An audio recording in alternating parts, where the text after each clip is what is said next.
हाय पिलामाने आमे आज आउ एक नुआ गप शुणा आ गपटर नाम होची पशु मानकर योजना। ग्रीष्म काल पाखे आसीबारु गोटे जंगल रे थिबा पोखरीर पानी सुखिବାକୁ लागला। सब पशु एकाठी होई स्थिर कले जे गोटे गभीर पोखरी खोलिबा।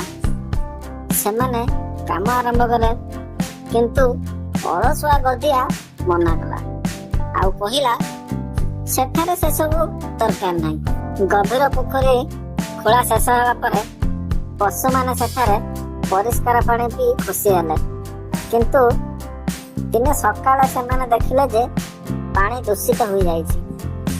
किए एमिति करिछि कइछ चिंता करी सेमानंकु गोटाए कथा कहिला। कइछ कहिला जे किछि मोहम ता पिठिरे बोली दिया जाऊ। से कूलबो लागे पानी ऊपर रहिला।